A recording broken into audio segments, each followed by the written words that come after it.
Muy buenas tardes, mi nombre es Mendoza Yepes Royce Tibisay y la tarde de hoy voy a hablar con relación a los tratados. La necesidad de los países ha cambiado en comparación a hace 20 años debido a la independencia cada vez más fuerte entre los mismos. Por tal motivo, los países han creado alianzas entre sí para proteger sus intereses y los de sus habitantes. Para lograr tal objetivo se ha hecho uso de los instrumentos conocidos como convenios y tratados internacionales, los cuales son objeto central de esta exposición. Como primer punto se encuentra la definición de los tratados, que no es otra cosa que un acto jurídico en el que intervienen voluntades humanas, son convencionales. Sin embargo, las voluntades de las partes no siempre resultan evidentes. Asimismo, el tratado es un instrumento privilegiado e inherente de las relaciones internacionales. Supone frente a la costumbre un factor de seguridad. Las obligaciones se expresan por las partes de una forma muy precisa. Es importante señalar que los tratados internacionales constituyen la principal fuente de donde emanan las normas del derecho internacional público. Dicho término, tratado internacional, es utilizado con frecuencia, pero dado a que el tratado en sí tiene carácter internacional, bastaría solo con denominarlo tratado. Según el autor Manuel Arizpe, define el tratado internacional como un acuerdo escrito entre ciertos sujetos de derecho internacional y que se encuentra regido por este, que puede constar de uno o varios instrumentos jurídicos conexos, como por ejemplo, los gobernantes de cada país se reúnen para ponerse de acuerdo con los límites de países para no tener problemas con su territorio. En el ámbito de la Convención de Viena, en su artículo 1 y 2, inicial A, define los tratados como un acuerdo internacional celebrado por escrito entre estados y regido entre el derecho internacional, ya conste en un instrumento único o en dos o más instrumentos, cualquiera que sea su denominación particular, por lo que debe quedar claro que es irrelevante la denominación que se le dé al tratado. Elementos esenciales o características de un tratado. Dentro de estos elementos encontramos 5. Uno de ellos está la expresión de la voluntad única, donde no necesariamente debe ser simultánea. Un tratado puede resultar de una declaración unilateral de una de las partes seguida de la aceptación de la otra parte. El segundo elemento, la concurrencia de la voluntad por lo menos de dos partes.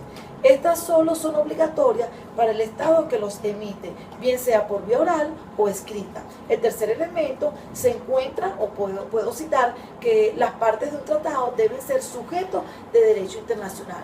Solo los Estados y las organizaciones internacionales que gozan de personalidad jurídica internacional pueden ser parte de un tratado. Seguidamente, la intención de producir efectos legales es otro elemento, que consiste en permitir distinguir el tratado en un sentido estricto de otros actos que los estados realizan que no tienen como propósito producir efectos legales y que comprometen a sus dirigentes políticos, pero no necesariamente a los estados.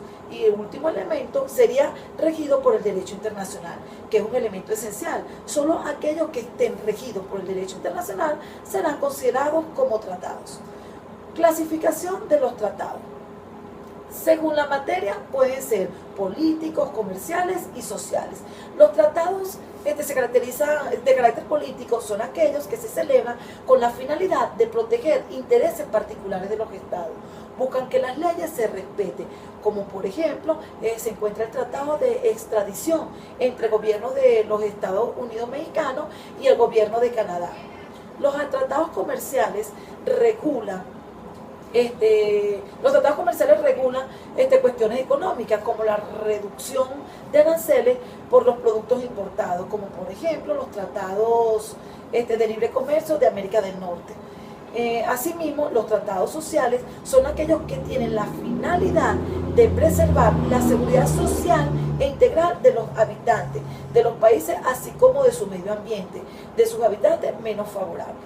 Otra clasificación tendríamos que, según el tipo de obligaciones creadas, los tratados se clasifican en tratados ley y tratados contrato. Los tratados ley establecen normas de aplicación general que jurídicamente se encuentran en un pedestal superior a las leyes internas de los países firmantes.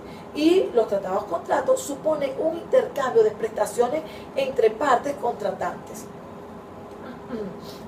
Por la índole de los sujetos participantes se encuentran los tratados entre Estados, los tratados entre Estados y organizaciones internacionales y entre organizaciones internacionales.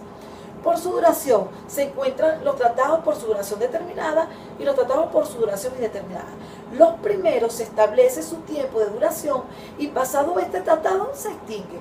Y el tratado de duración indeterminada no tiene un plazo fijo de duración. Y en la última clasificación está según la posibilidad de hacerse parte sin haber tomado parte de su negociación. Allí se encuentran los cerrados, los tratados abiertos y semicerrados. Los tratados cerrados se celebran únicamente entre las partes contratantes, sin permitir la adhesión entre otros estados, como por ejemplo los tratados bilaterales. Como por ejemplo... tenemos los tratados bilaterales. Los tratados abiertos permiten la adhesión de otros estados.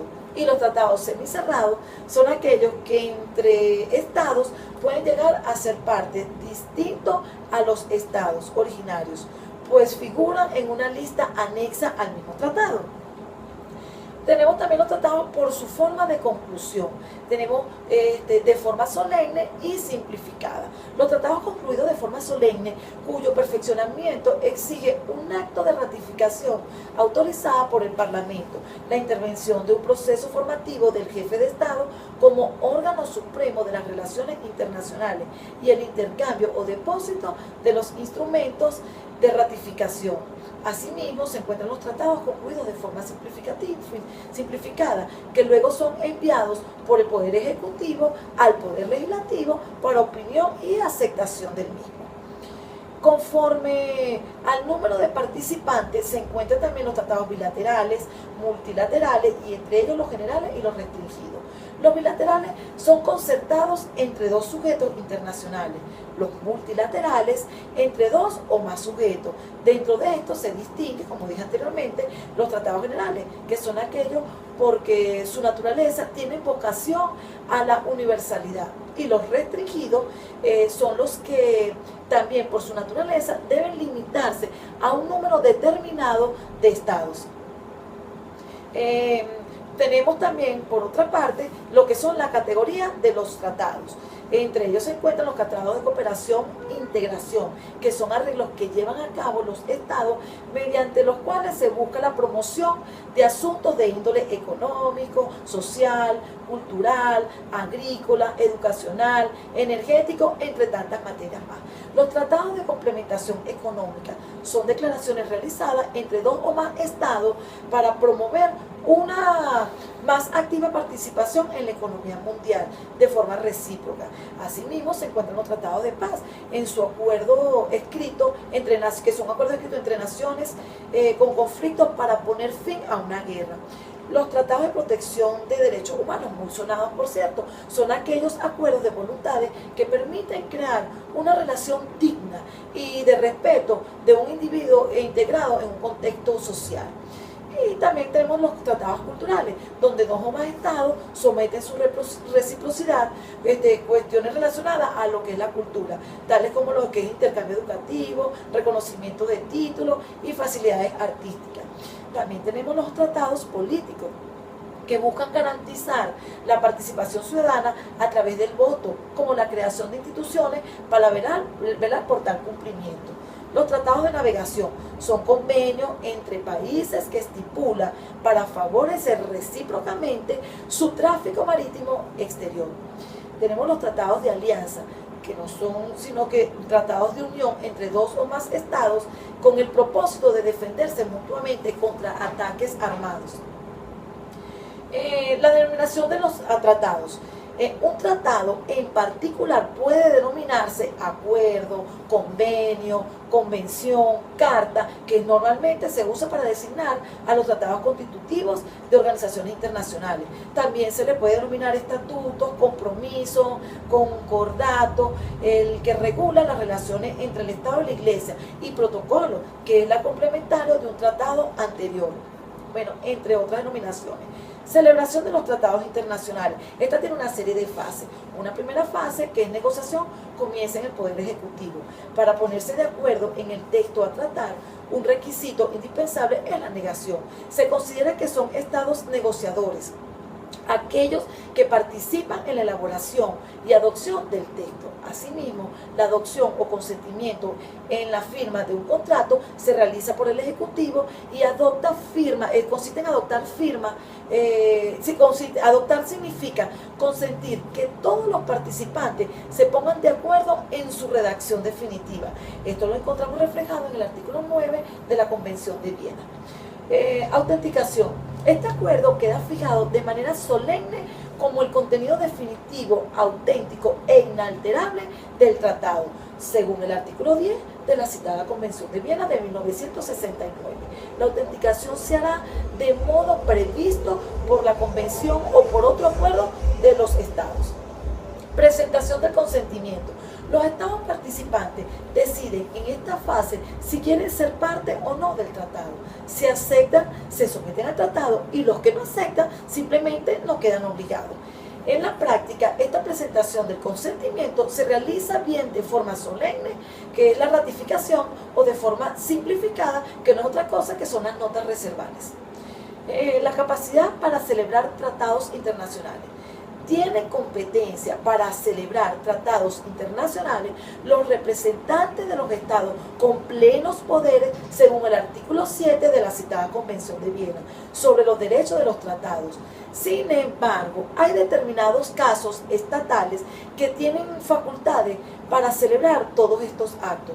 Estos son los jefes de Estado, el jefe de gobierno, el ministro de Asuntos Exteriores, los jefes de misiones diplomáticas, que son los embajadores, y también tienen determinadas competencias, negociación y adopción. Convención de Viena sobre los derechos de los tratados internacionales. He citado la Convención de Viena durante la larga exposición y quiero referirme a lo que es la definición de convención, que no es otra cosa que sinónimo del término genérico tratado. Esta convención de 1969 surge con la finalidad de regular y proteger los tratados que se celebren entre estados. Asimismo, se firma el 23 de marzo de 1969, adoptando el proyecto preparado por la Comisión de Derechos Internacionales de la Asamblea General de las Naciones sobre las materias de tratados. No obstante, se puede decir que la convención entra en vigencia en enero de 1980 y consta de 85 artículos distribuidos en 8 partes, que a su vez se dividen en sesiones. Acuerdos y tratados celebrados por la República Bolivariana de Venezuela entre los últimos años. Venezuela forma parte de varios tratados importantes internacionales, como están acuerdos multilaterales, como lo es la Organización Mundial de Comercio, la OMC, que fue firmada el 1 de enero del 95. El objetivo es ayudar a los productores de bienes y servicios, los exportadores y los importadores a llevar adelante sus actividades. Acuerdos regionales, aquí puedo citar lo que son las asociaciones latinoamericanas de integración, como el ALADI, que fue firmada en agosto en el 80, es el mayor grupo latinoamericano de integración. También puedo citar lo que es la Unión de Naciones Suramericanas, UNASUR, que fue creada hace poco, recientemente, en diciembre del 2004, y el objetivo único es y será favorecer un desarrollo más equitativo, armónico e integral de América del Sur. También se encuentra la Alternativa Bolivariana para América Latina y del Caribe, la llamada ALBA. Es una propuesta de integración enfocada para los países de América Latina y el Caribe, cuyo gobierno comparte en la actualidad ciertos criterios ideológicos que ponen énfasis en la lucha contra la pobreza, la exclusión social, y comprende un proyecto de colaboración y complementación política, social y económica entre sus miembros. La ALBA fue constituida en La Habana, Cuba, el 14 de diciembre del 2004. Bueno, esto ha sido toda mi exposición, espero que haya sido de su agrado y muchísimas gracias. Mi nombre es Roxy Tibisay.